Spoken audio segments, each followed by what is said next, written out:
Alright, it's time to turn all this into some bread.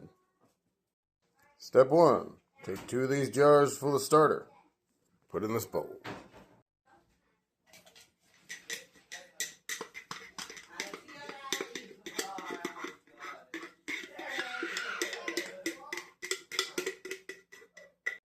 I'm making 2 batches, so you're going to need about 480 grams of starter. Step 2, we need to put in some water, but we're going to also clean out these jars at the same time.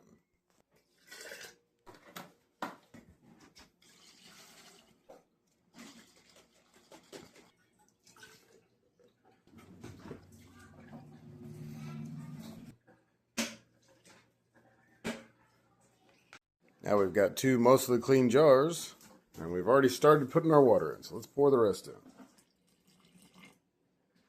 For my recipe, I need 370 grams. You'll notice I got 373. Close enough. Next, we're going to use some cheap all-purpose flour, because bread flour is expensive and all-purpose flour works just fine.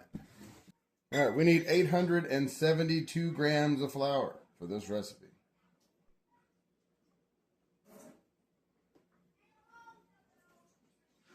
You'll notice that I'm using grams for everything because I don't want to do a bunch of dishes later. Step 4. You need 40 grams of olive oil. Or you can use whatever oil you want to. I'm using olive oil. Step 5. Honey. You can use sugar if you want to. I'm using honey. 55 grams. Last ingredient. Salt. 16 grams. Yeah, we're done with the ingredients. Let's start mixing it. I'm going to be using the stand mixer with the dough hook. But, you'll notice all the flour's on top. If I do that right now without sort of mixing it in, it's going to make a mess. So, mix it in a little bit by hand real quick. With a spoon, not by your actual hand.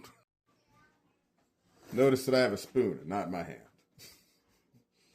We're just sort of mixing it a little bit, just to keep the flour from going everywhere. This is not a step, but these little plastic scraper things are very handy. Look at this. Just scrape all this crap off. Boom. Alright, next step. Use the mixer. You can do this by hand if you want to, but if you do that, you're going to hate making bread. Get a mixer.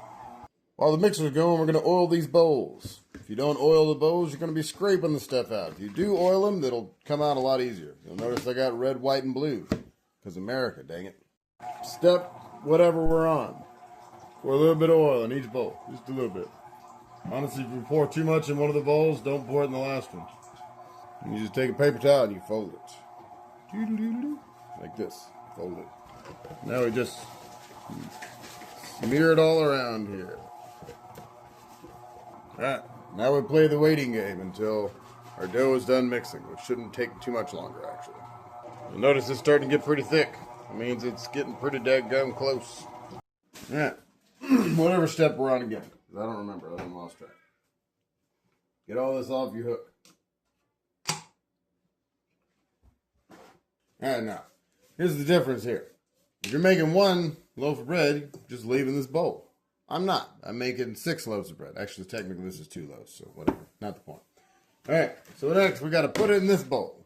Let's do that. This is where your scraper's going to come in handy. Got it right here. Alright. Actually, I just kind of like shake it, mostly, and let it fall out that way. And that'll get most of it. You don't have to do it that way. You can use a spoon and scrape it out.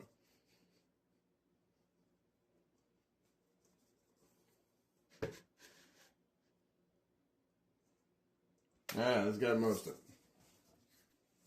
Now we go through and scrape out the rest with our handy dandy scraper reader. Alright. Alright, cover with plastic wrap. And if this is the only loaf you're making, then wait 1 hour to start your stretch and folds. If you're making other loaves, then set this to the side and get back to work. You ain't done yet. Next step, we need to stretch and fold our dough.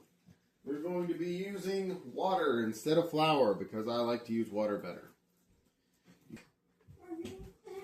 Next, stretch and fold your dough.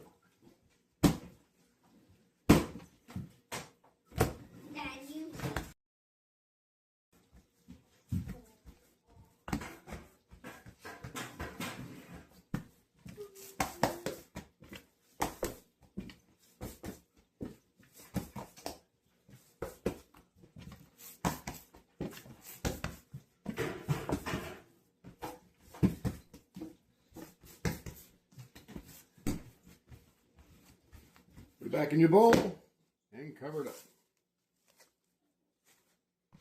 You're going to do this again in an hour. Alright, after we've done our stretch and folds twice, we're on the third time. We're going to be splitting it into loaves. But before we do that, got to get our loaf pans prepped. We're going to get some parchment paper. Make sure it's big enough it's going to fit all of it. And then what you're going to do, because it's going to be easy, wad it up, throw it in there. Sprinkle this now.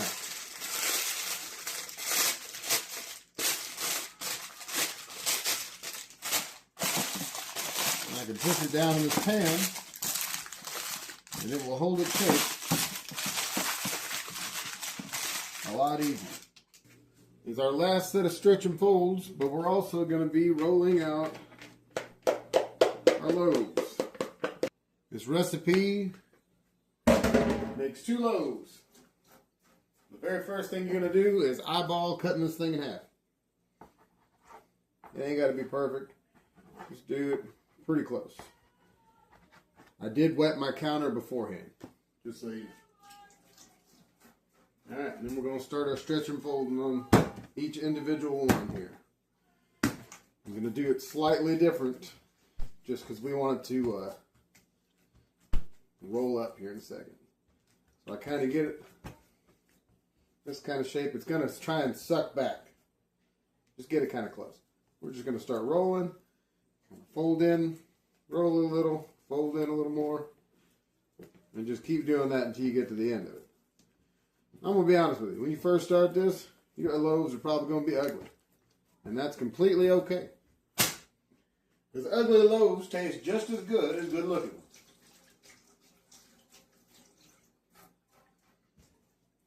Same thing to the other one.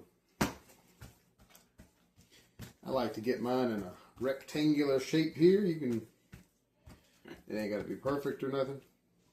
Like I said, just roll it up a little, fold in the corners. Roll it up, fold in the corners. You want to have a little bit of tension on this, so that way when it rises, it puts tension on it and it ain't just a big old blob.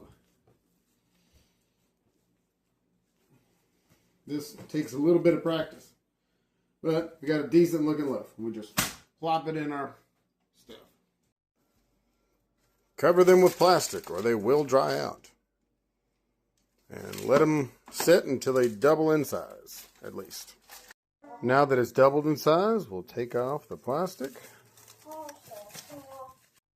Put the bread in the oven. Close the door. Preheat the oven. 375. And we're going to put a timer for 25 minutes.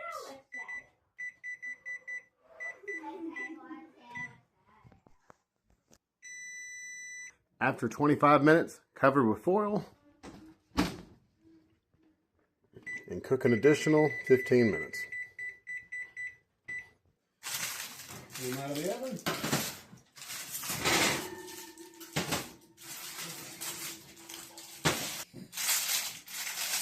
Grab the 2 opposite corners of your paper, pull it out, put it on your pulling rack.